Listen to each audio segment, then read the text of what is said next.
Hello, I'm Severin Suzuki speaking for ECHO, the Environmental Children's Organization. We're a group of 12 and 13-year-olds trying to make a difference. Vanessa Seti, Morgan Geisler, Michelle Quigg, and me. We've raised all the money to come here ourselves, to come 5,000 miles to tell you adults you must change your ways. Coming up here today, I have no hidden agenda. I am fighting for my future.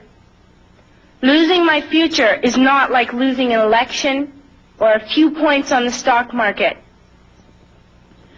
I am here to speak for all generations to come. I am here to speak on behalf of the starving children around the world whose cries go unheard. I am here to speak for the countless animals dying across this planet because they have nowhere left to go. I am afraid to go out in the sun now because of the holes in our ozone.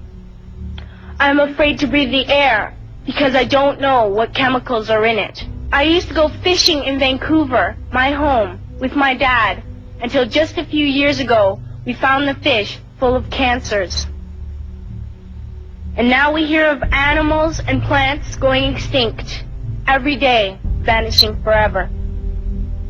In my life, I have dreamt of seeing the great herds of wild animals, jungles and rainforests full of birds and butterflies. But now I wonder if they will even exist for my children to see. Did you have to worry of these things when you were my age? All this is happening before our eyes, and yet we act as if we have all the time we want and all the solutions.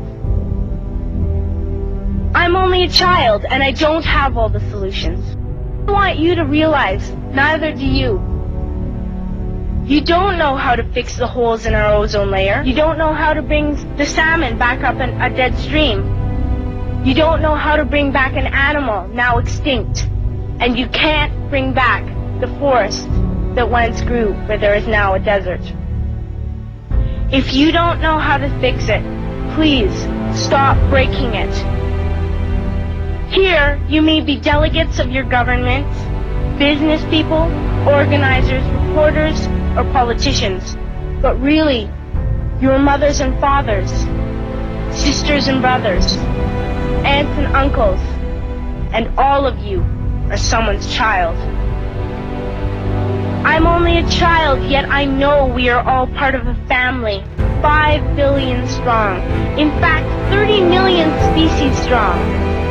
And borders and governments will never change that.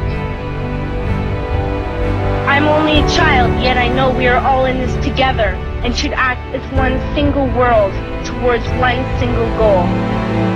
In my anger, I am not blind, and in my fear, I am not afraid of telling the world how I feel.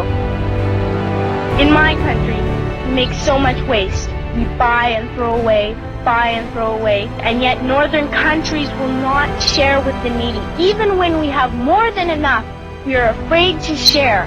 We are afraid to let go of some of our wealth.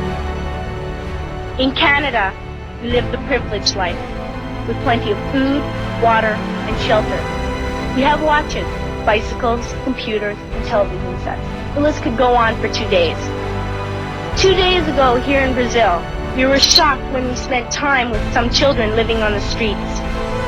This is what one child told us. I wish I was rich. And if I were, I would give all the street children food, clothes, medicines, shelter, and love and affection. If a child on the streets who has nothing is willing to share, why are we who have everything still so greedy? I can't stop thinking that these are children my own age, that it makes a tremendous difference where you are born.